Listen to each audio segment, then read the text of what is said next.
It's March 10th, 2018 in New South Wales, and there's a few staff members of Australia's rowing team huddled around a Concept 2 rower in what I can only imagine to be a hotel ballroom.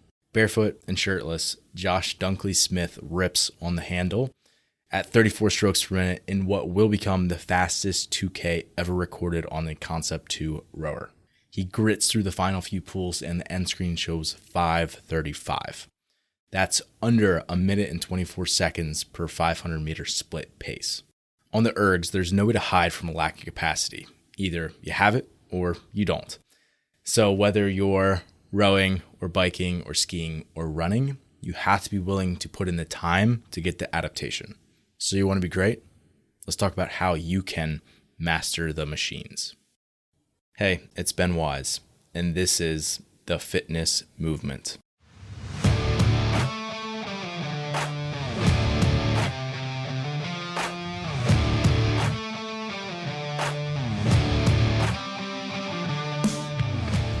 The Fitness Movement is brought to you by Zor Fitness. Zor Fitness is my company and my platform to deliver training content to coaches and athletes like you.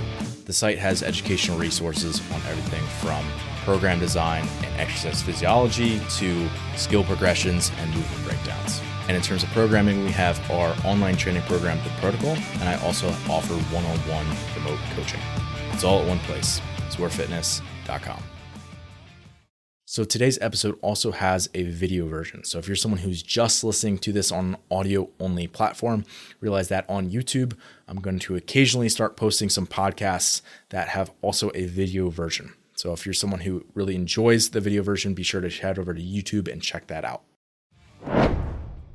And welcome back to my rant on mastering the machines. So today's outline, first question that I want to answer is, what is mastery? So in other words, if we're mastering the machines, what kind of themes or commonalities are people looking for, athletes looking for in terms of building their cyclical proficiency? What specific things are they looking for? Then we're going to get into what I am calling prerequisites to power. So if you want to get really good on the ergs, what are some things that are necessary for you to do before you get there? Then number 3 is technique tips. So what is the most common error I see on each of the ergs? And then what is a simple fix that you can do for each one of those common errors? And then lastly, I want to go through 3 machine-based tests. The first is going to be a 1K row time trial. The second is going to be the 10-minute test on the air bike.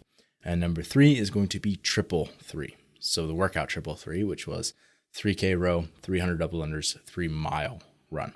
So I'm going to build out a week of what could be a week, and it's 3 sessions for each of those.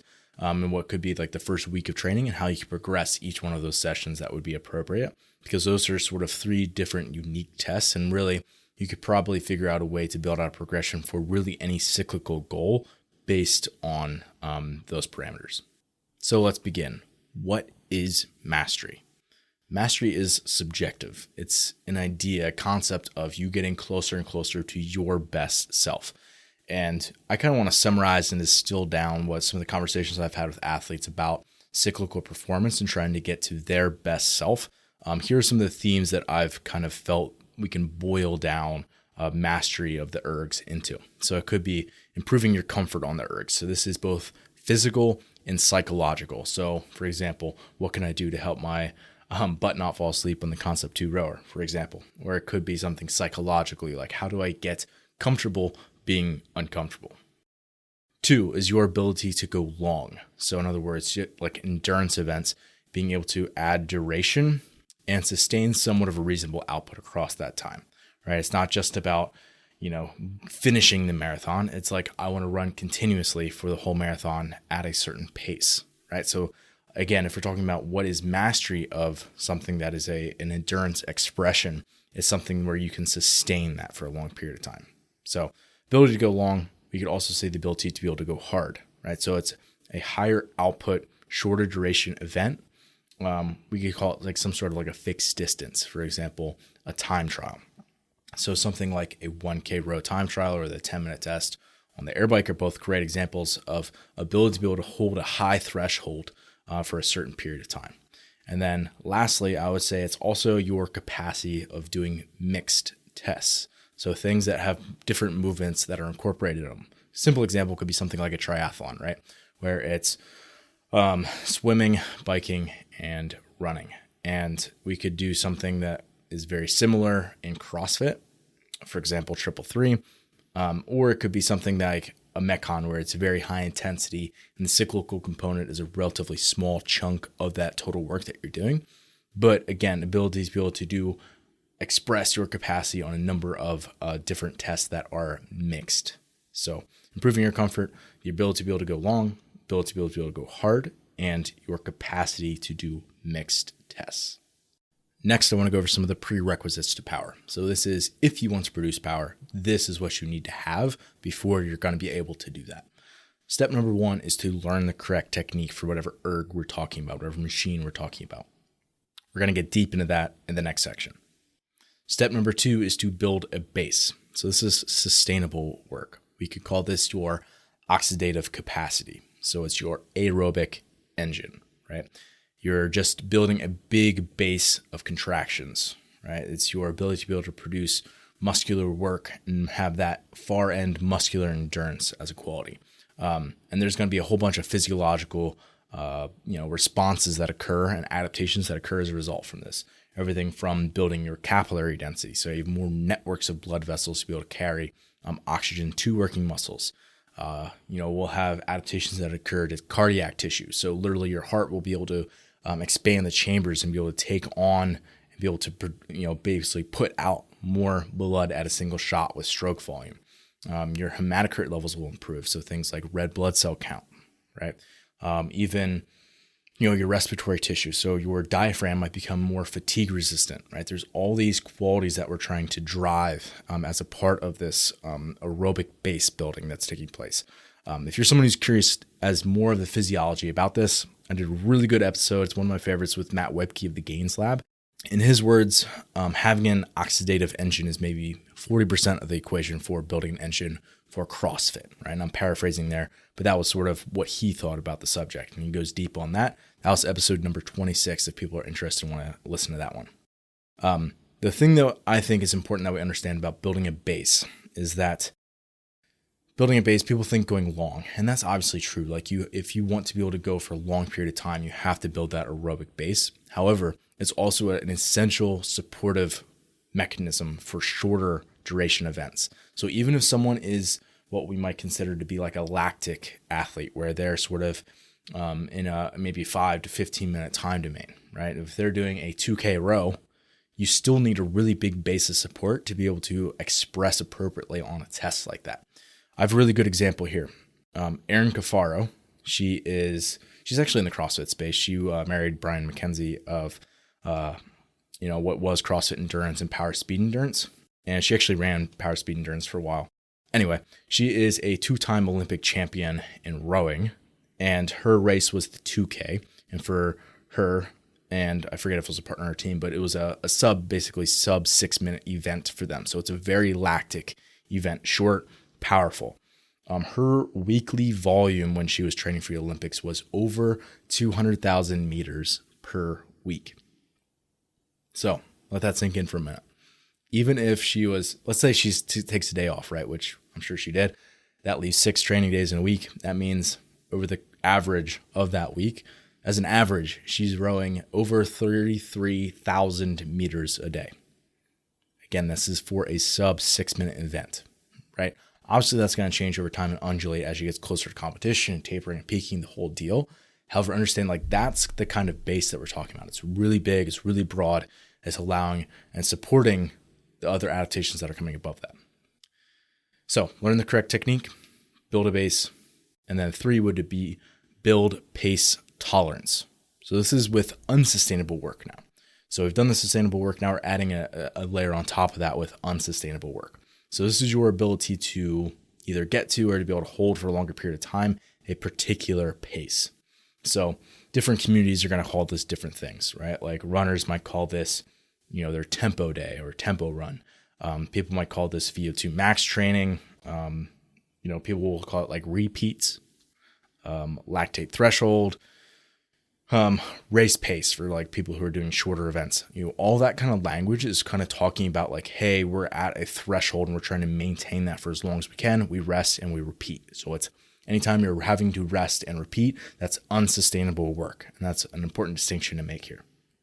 So again, one of the big themes that we're seeing is that it's intervals that accumulate to the work that you're going to be doing. Like, for example, if you are trying to run a 5-minute mile and you can't run a 5-minute mile, therefore you can't just go out and run a 5-minute mile. If you could do that, you would do it, right? So you have to be able to do multiple intervals at maybe a 5-minute pace or slightly above in terms of going faster than a 5-minute pace.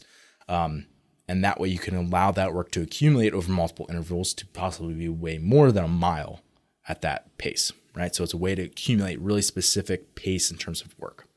Now, up to this point, I'm kind of giving you general ideas about how to train. Like, of the cyclical training that you're doing, do a certain percentage in this more sustainable aerobic nature, and do some of your training at a unsustainable, more pace maintenance and trying to get to threshold and race pace type work, right? And it's that combination. If you're doing both of those and you're focusing on the repeatability and the sustainability, that's a really good start.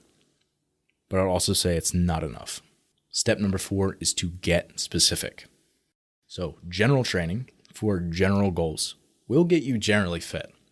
However, you're never going to be great at anything because you're always kind of chasing multiple things. I think it's maybe a good analogy would be CrossFit.com programming, sort of maybe what Glassman's original vision for CrossFit was. It's like you're going to do infrequent touches of all these different things, and you're going to get generally good at a bunch of different skills, but you'll never get great at anything. Coincidentally, this is not how CrossFit Games and really good elite level CrossFit athletes are training.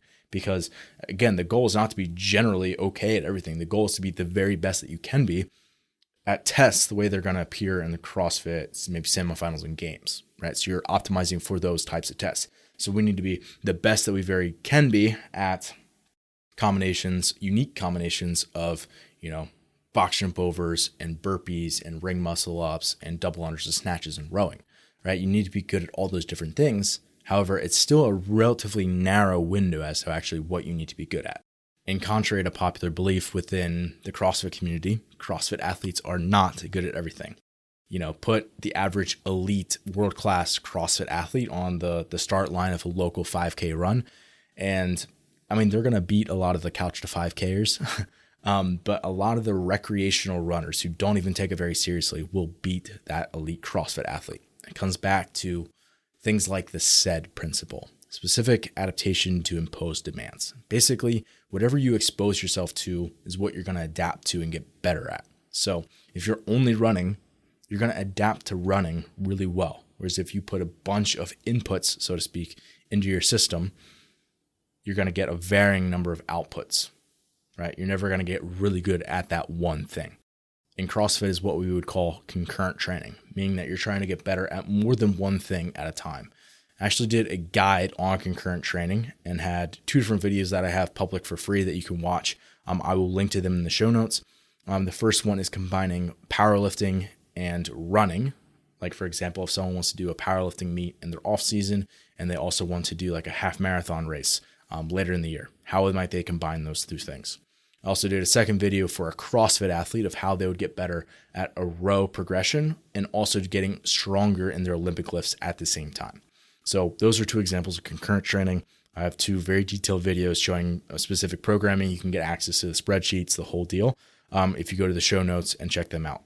Again, show notes are always zwerfitness.com/podcast/ the episode number. In this case, it'll be 053. So again, zwerfitness.com/podcast/053. Okay, so next I want to get into technique tips. So just so everyone knows, it's sort of beyond the scope of this podcast to get into every single erg, the techniques that are best, the common errors that I see, and what we can do to correct them. Plus, the podcast platform really doesn't lend itself super well to something that's really visual like technique is. So this is what I've done as sort of a workaround. I've put each of the ergs, so rower, air bike, bike erg, ski erg, and air runner, or true form you could sub in there.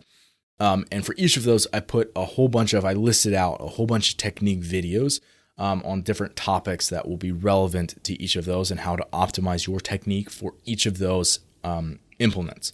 So what I'm going to do here is I'm going to go through the most common error I see on each of the ergs and then how to fix that common error.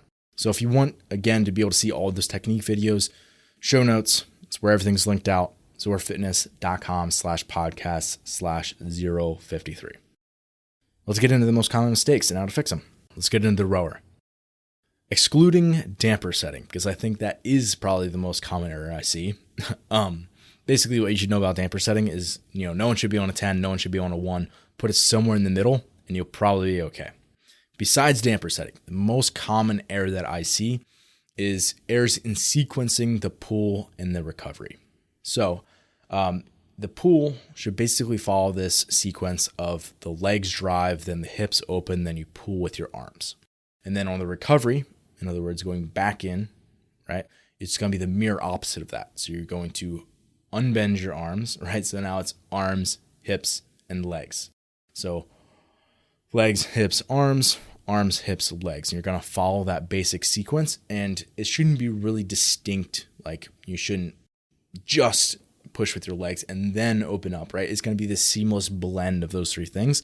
But even in a very smooth stroke, you're going to see that those unique stages take place, right? It's sort of like weightlifting. You're going to have the first pull, and then you're going to have the second pull, and then you're going to bend your arms, right? There's a very specific sequence that needs to take place for you to be as efficient as you possibly can in the movement. So again, that's probably the most common error that I see. I have, again, a number of videos on how to sequence the pull and recovery correctly if you're someone who feels like you might be struggling with that. But again, in general, the most common fix that I have for this is just to slow the athlete down. Like, if you're rowing really quickly, and especially if you're relatively new to rowing, your sequencing is off, you're going to be bleeding power all over the place. First thing I can have you do is just stop you at different points in your stroke and be like, okay, hold this catch position for me. Okay, now push back with the legs, hold, stop, right there. Okay, great. Move them around a little bit and then continue, right? So that's basically how I would go about adjusting an athlete's positioning, which, all movement is a sequence of positions, right? Position, build, movement. So what we can do is stop them, have them go in very slow motion, and then slowly start to speed that up and making sure that they're still hitting those positions throughout the row stroke. And that will allow them to be able to get into the correct positions and ultimately build the right technique. So just sequencing the pull and the recovery, I think, is the most important thing for the rower. It's the thing that I see errors with all the time. So for biking, this could be an air bike. This could be a bike erg. This could be an actual bike that you're riding on land. Crazy concept, I know. The most important thing, and the thing that I see people skip over, and I think that's a huge error, the most common one that I see, is not having your bike set up correctly.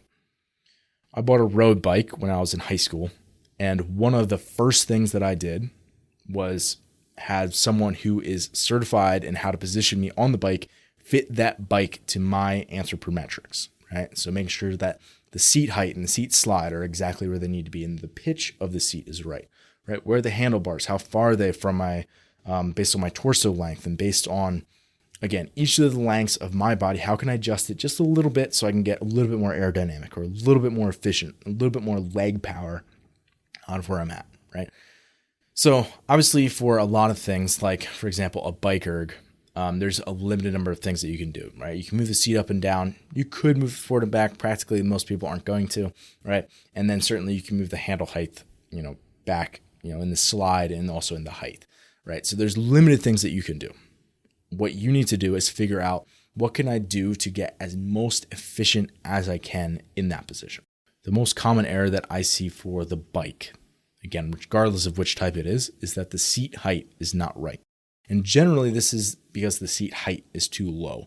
If the seat height is too high, people can usually feel that. Like, they really feel like they're starting to reach for the pedals and that their hips are shifting in space. And that's not a very comfortable or efficient or effective place to power from and pedal from. However, when they're a little bit too low, it's still comfortable to be able to sit in that position. However, what happens is a lot of people, their quads start screaming at them a little bit early relative to what maybe they could, right? So they have a little bit more VMO fatigue. So like that muscle, like that teardrop muscle of your quad, will start acting up a little bit early, fatigue and burning up a little bit early if your seat is just a little bit too low. So again, the simple fix here is to make sure that you have someone around you or watch a YouTube video of someone who knows what they're doing to set up for each of the specific bikes that you're on and to be able to optimize your setup. And once you have it and you figure out how to maximize your power output, then memorize it, right? So maximize and memorize. So I know for the assault bike, I'm at a 7 and I'm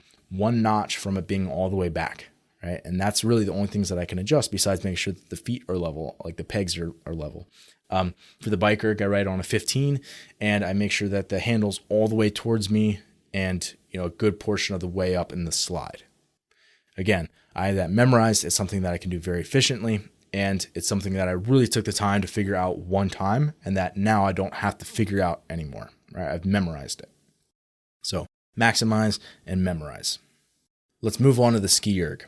For the ski erg, the most common error that I see is people just not effectively using their hips and loading their lats and long head of the tricep in an efficient way. So they're not initiating the movement from the hips, having that transmit through the core and to be able to effectively whip the system of like lat, arm, tricep of that complex through. So basically what happens in practicality for a lot of people is that they don't sit the hips back at the initiation of the stroke, and rather they think about just kind of squatting down, or they bend the arms early and kind of close off the shoulder. So the fix for this is really making sure that you let the athlete initiate back and down with the hips to start the movement, keep the core tight, and then to let the arms get pulled open at the very start and then whip them through at the end. This is how you take advantage of that mechanical loading of that system, sort of a stretch reflex that takes place, is that you're going to load that system on stretch and then you're going to whip it through at the last minute, right? So keep those arms fairly straight. I know that's an area of debate for some people, but that's what really allows you to get the most whip out of that action of your upper body. Load the hips back and down, keep the core tight, and whip through with your upper body. And that's probably the most efficient way that I believe that you can ski erg. And lastly is running. And this could also be on an air runner or a true form. The most common error that I see is overstriding. So in other words, someone is reaching out in front of their body with their foot rather than having it land under their center of mass. And as a result, they're often heel striking along with that overstriding. So their heel lands and impacts first, and then their forefoot sort of slaps down, which is actually why a lot of people get shin splints when they start running. If they're, besides just the fact that they're maybe not tolerated, they don't have the tolerance of a higher running volume yet.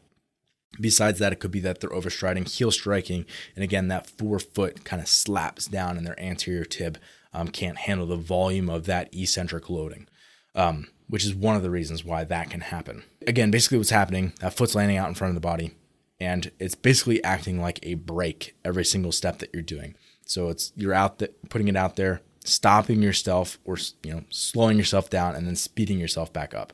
It's sort of the equivalent of someone driving a car and having one foot on the brake and one foot on the gas, right? It's a very inefficient way to go about running, and it's one that you're going to break yourself if you do that long enough. So the fix for this, I think one of the simplest fixes that you can do is learn to increase your cadence. So the number of steps per minute that you're taking. I think a good goal for most athletes is to get very close to 180 steps per minute. So that would be 90 right-footed strikes in a minute, right? What I've liked to do for some of the athletes that I know have been struggling with this is I'll have them download a metronome app where they have to maintain their cadence at a certain number of steps per minute, and that helps cue them to make sure that they're on that cadence. So number one is to increase your cadence if you haven't yet, or if you know that could be an issue, or to figure that out and troubleshoot that. While you're doing that and increasing your cadence, I would focus on making sure that you're having that foot come down and land underneath your center of mass. So just consciously, rather than thinking about reaching out and having a long stride, thinking about having it land underneath you and having that foot propel you forward, right? So making sure that you're being as efficient as possible rather than really just thinking about having really long strides, right? Those are always the two things with running. It's your cadence and your stride length. If you're reaching too far, and that's part of the problem, increasing your cadence should help with that if you're maintaining your pace. And then also thinking about consciously having that foot land underneath you should also be helpful. So now I want to go through 3 machine-based tests and I have a training program, or at least a week of a training program built out for each of these. So I want to kind of walk through the 3 sessions that I've wrote for each one of these and explain how you could progress each of them. Again, the 3 tests that I'm going to be walking us through is a 1K row time trial, the 10-minute test on an air bike, and then triple 3. Again, 3K row, 300 double, 3-mile air runner. That's sort of like the regionals version that was, they did the run portion on air runner. Very boring to watch. Moving on. Some of the assumptions that I have here. I'm assuming that the people doing this program, or maybe the avatar that I wrote this for, right? The athlete is someone who's already been working out consistently and has some level of fitness, a base of fitness established already. This is not someone who's super novice coming into this. It's someone who has already tested the workout, right? So they know some of the metrics, the paces that they held previously, and they've maybe done some similar time trials. So one of the things that you'll see is that I might be having them work off a 5K time trial pace, right? So even though they're building towards a 1K, they might be like, okay, I've done the 1K, I've done a 5K, I've done a 2K, I know my PRs in all of those. Now I can start to build out progressions based on, and workouts based on some of those metrics. And then also assumes that they're, doing very minimal other interfering work, let's call it, during their week. That would maybe just contribute to, it could contribute to fitness, but it also could contribute to fatigue. So for example, if we have a CrossFit athlete and they're doing Metcons and strength training sessions, and then they're also trying to do this 1K time trial program on top of that, 3 sessions a week could be just way too much for them, right? Where they might not even need that much to be able to adapt appropriately. And likely that would be a pretty bad idea unless it's like an elite CrossFit athlete where they're doing like 12 plus sessions in a week. For a lot of CrossFit athletes, they might be able to get away with having a progression that is literally 1 session per week, and they just have enough other supportive work in terms of base level of fitness throughout their week that they can adapt to that effectively.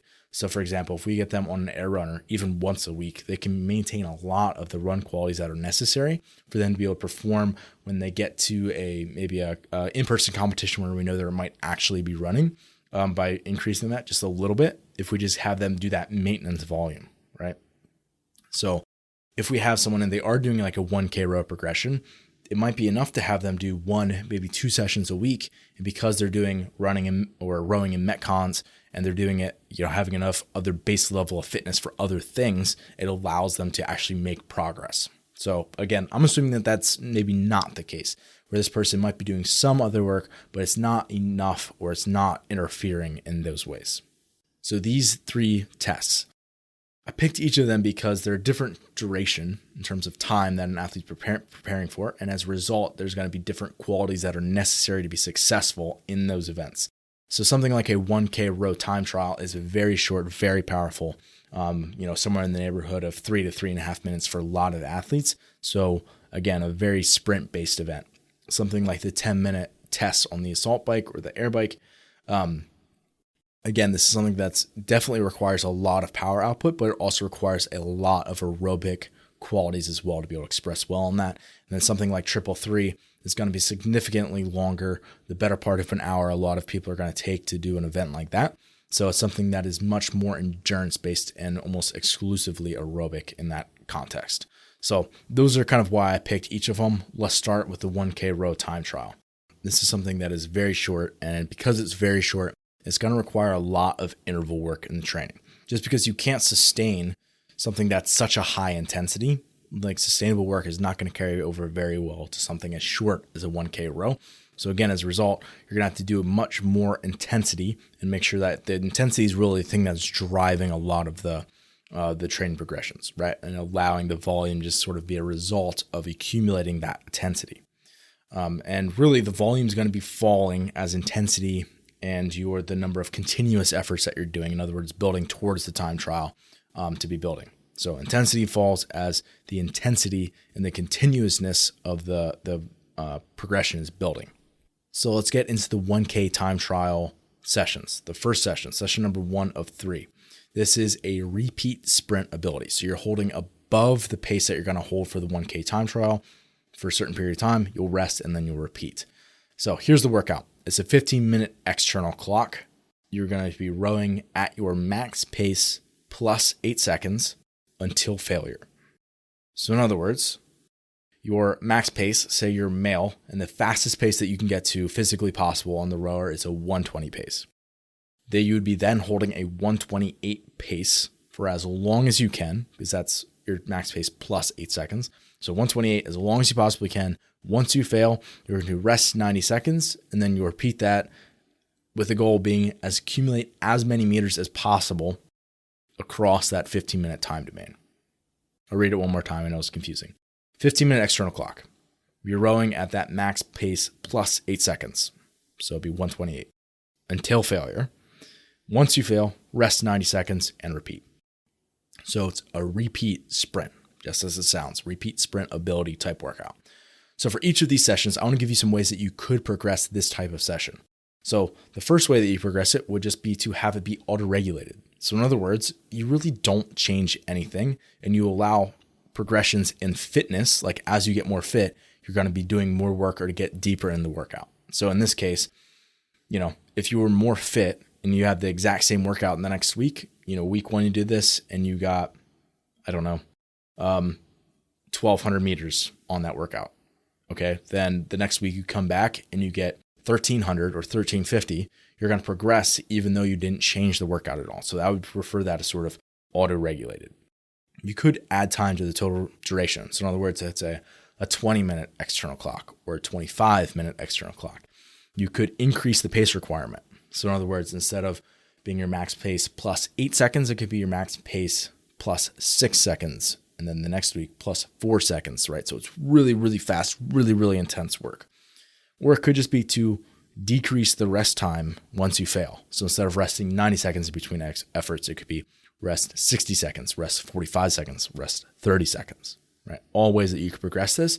And each of those could be different based on like what type of athlete you are, right? I'm not saying that this is what you should progress it. It could be unique, right? I'm just giving you examples.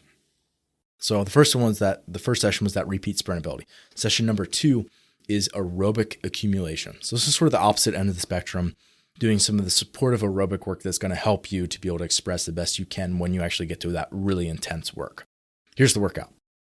6 sets of a 1K row at 70% effort. You'll rest 2 minutes between.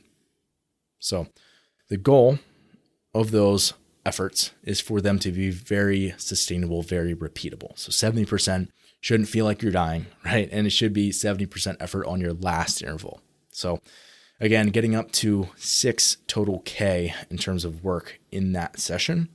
And again, there's a number of ways that we progress this week over week. It could be like, once again, you just auto-regulate it. You don't change anything. However, the next week when you come back, 70% hopefully feels a little bit easier where you row a little bit faster over each of those 6K, right?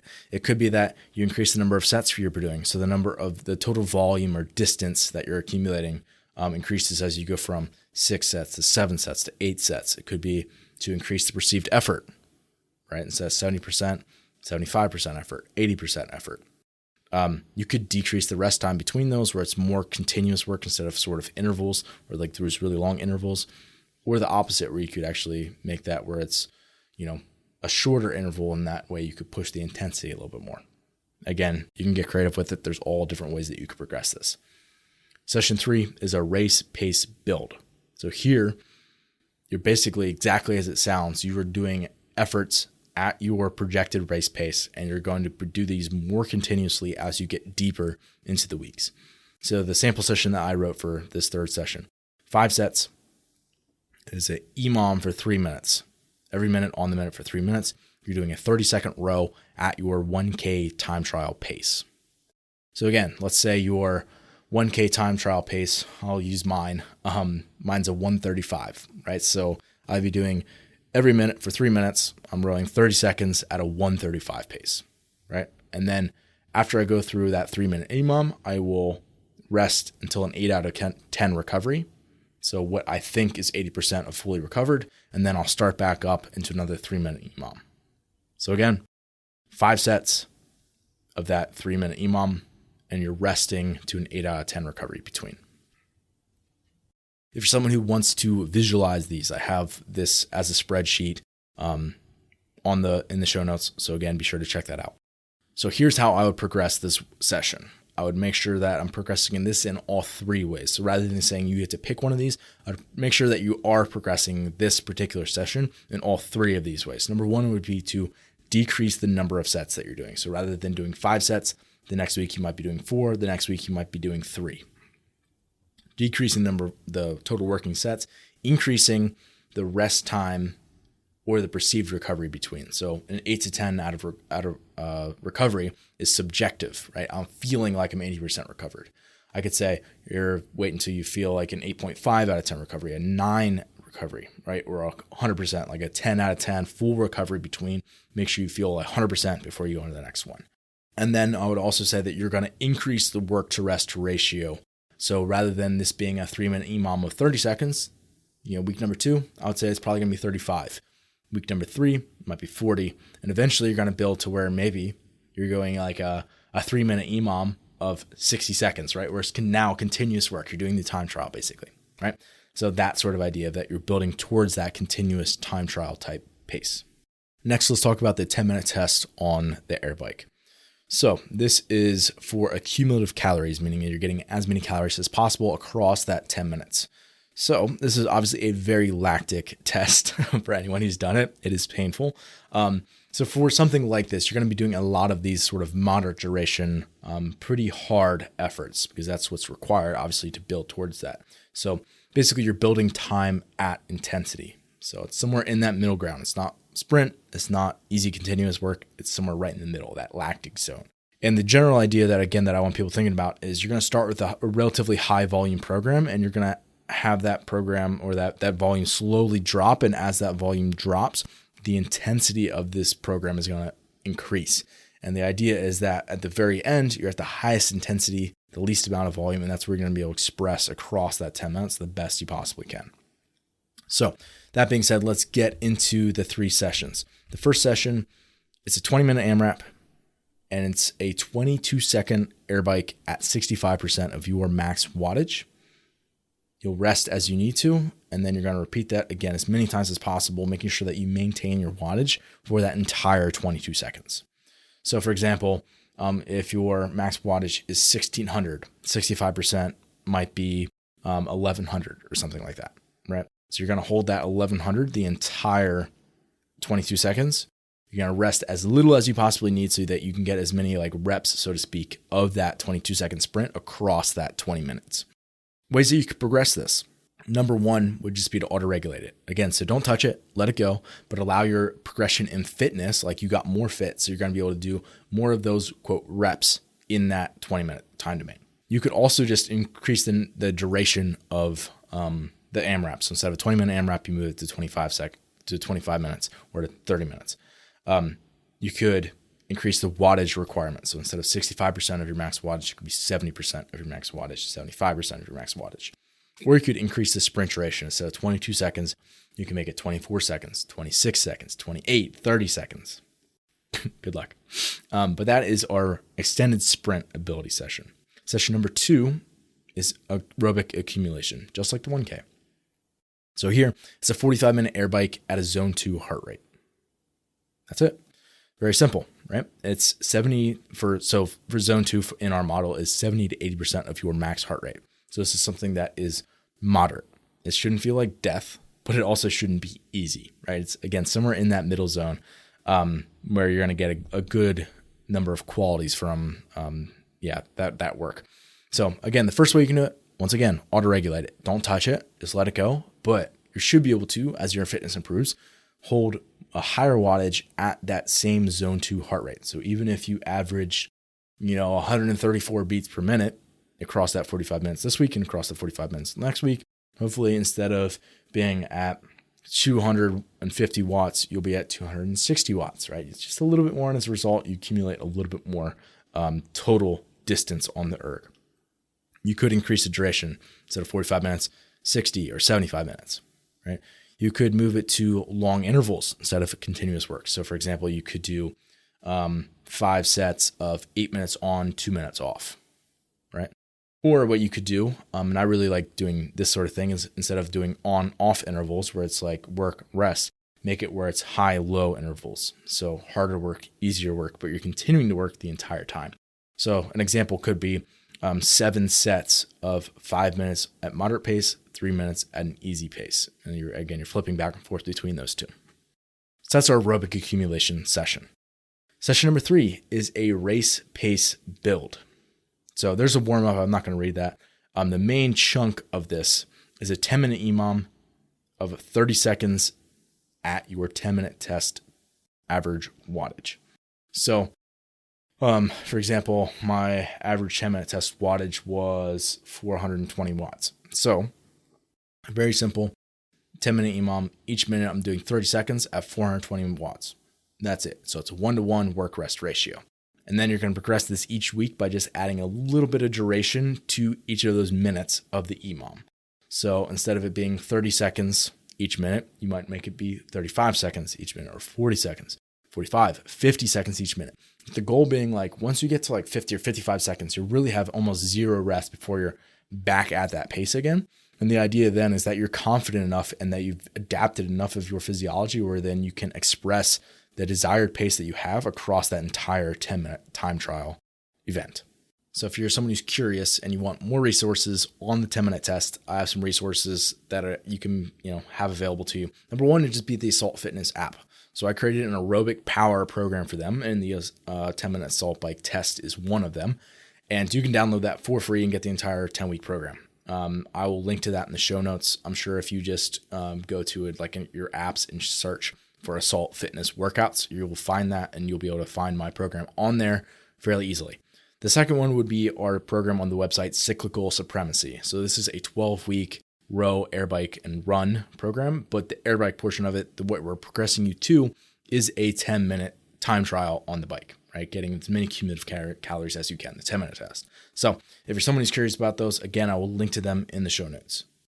Let's move on. Our last program, the sample program that we got is 333. So again, 3K row, 300 double unders, and a 3-mile air runner. I realize that double unders is not an erg, but it's still a cyclical movement, and it's really a very, very small portion of this workout. It's really like a little bit of rowing, very little double unders, and a lot of running. In practicality, that's how this workout's structured. We haven't talked a lot about running yet, but obviously it's very important and something that a lot of people care a lot about. So I wanted to include something that's mixed, but also involves running. This could have very easily been something like Murph as well, which is 1-mile run and sort of the bookends of this CrossFit workout. And something that could be very similar in terms of duration and overall output that's required for a test like this. So for a longer test like this, number one, I'm going to say that you're going to need less overall interval work as you're preparing for a test like this. So basically, you're just more thinking this is a volume build. Like you're continuing to build the amount of volume that you're handling, and it's going to go from like maybe 50% of your final, like the end test volume, maybe 60% and 70%, 80%, and eventually you'll maybe deload the week before and then hit the actual test itself, right? So you're just building volume the entire time. And this is something that's really common for, if anyone's doing a, half marathon, a marathon, it's like a new distance that they've never actually conquered yet, so to speak. This is how you're going to build for it, right? You're going to continue to build your volume and keep the intensity a little bit lower throughout, and that's how you'll get your best expression of that test. And this is the inverse of what we saw on the other two. So for the other two, there are more power, capacity-based tests. Obviously, power is still important here. However, the endurance qualities are really what's going to be, holding a lot of, especially CrossFit athletes who do this workout back. So this is the idea that we're continuing to build this athlete's contraction volume leading up to the event. So with that caveat, let's get into the actual sessions. Session number 1 is a run focus. Session number 2 is a row and double under focus. Session number 3 is a rehearsal volume build. So actually doing all 3 movements the way that you're going to see them. So that run focus session number 1, I have them going through a warm-up, some striders, which is basically just like form-focused running. And then on the air runner, I have them doing 5 to 6 continuous rounds of work. It's a 1-minute walk at a brisk pace, 1-minute run at a smooth pace, and then 1-minute run at a 5K time trial average wattage. So because the paces on the air runner are so dramatically different from what someone could perform on land, like 2 minutes per mile slower moving from land to the air runner. Like the first time I tried to do a air runner 5K time trial, I tried to hold my paces that I could hold on land, and it completely destroyed my soul. It was a really bad idea. So what I like to do for the athletes that I coach is I'll put all of their air runner stuff into wattage, and that's sort of its own separate skill. And don't think of air runner and running as the same thing, right? The paces on there, don't try to compare them to the paces on land. I think that's a pretty good recommendation. So that's why I use wattage in this case. So again, it's basically walking, running at a very slow pace, and then running at a moderate pace, and then moving through rounds of that where you're building. That's that first session. So ways that you could progress this, number one would just be to increase the amount of time that person has at race pace intensity. So instead of it being 1 minute walk, 1 minute run at a smooth pace, 1 minute run at the 5K pace, you're going to go 1-1-2 or 1-1-3, 1-1-4, right? Where it's, again, a greater percentage of the time that you're spending is at a higher pace. And then also you're accumulating more volume as a result of that. You could also just flat out increase the number of rounds that you're doing. That would work as well. Second session would be this row double under focus. I've been going through a 1K row at a ramping pace. It's about a single unders, just getting some bounding prep, and then 3 sets of the main work of 1,000 meter row at the 5K time trial pace, 100 double unders, and then rest 2 to 3 minutes between rounds, right? So again, that's not super challenging. This would be something that's, again, still pretty moderate, right? And then after that, they're going to go into 3K row at a nasal cap. So basically making sure that you're breathing through your nose the entire time. If you start feeling like that's a real problem, just slow it down and back it off, right? You're capped at that nasal effort. So again, you're going through, it would have been 3, 6, 7 total kilometers of work on the rower. So you're getting a lot of rowing work in there. And for this one, you just have them increase it from being 3 sets with 2 to 3 minutes rest in between. You could either increase the number of sets that you're doing. You could drop the actual paces that you're holding for those times where it's a faster pace, or you could reduce the rest time between those sets. Any of those would be perfectly fine. Session number 3. This is our rehearsal volume build. So again, we're starting at maybe half of what you would see for 333 is in the entire event. And you're building up to what will become the entirety, the total volume that you're actually going to see on race day. So in this session, I have some additional aerobic work in the beginning and end of the session. I'm going to skip over that. The bulk of the session is for time at 85 to 90% effort. So it's a hard effort. They're going to be doing a 1,500 meter row into 150 double unders into a 1.5 mile run. So half the volume, 50% of the volume, but I would execute at a very high effort. And then what I would probably have this progression build out as is just building the volume up to the full test. So week 2 might be 2K, 200, 2 miles. Week 3 could be 2.5K, 250 double unders, 2.5 miles. And then the final week could be maybe deload in between this, but then 3K, 300, 3 miles, the full 333. So you could also just remove some of the other supportive aerobic work at the beginning of the end of the session to make sure that the intensity of that can stay really high so that that person can, again, express the best that they possibly can when it actually comes down to their race day. So overall here, my goal was really not to give you these specific sessions to help you with a singular quality that has very little utility outside a specific athlete with a very specific goal at a particular time.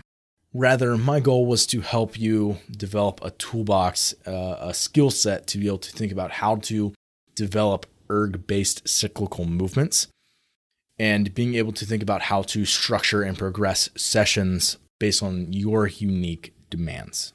Because overall, putting principles in practice is what allows you to master the machines. Hey, it's Ben again. Thanks for listening today. To be completely honest, it's been really rewarding to have people who listen to the show regularly reach out to me, whether they have a question about training or just to say hey. So if you haven't done that yet, do it. I'm pretty good about getting back to people, and you can feel free to email me, ben@zorfitness.com, or message me on Instagram @zorfitness. And graciously, I've had some people reach out to me and ask how they can support the show.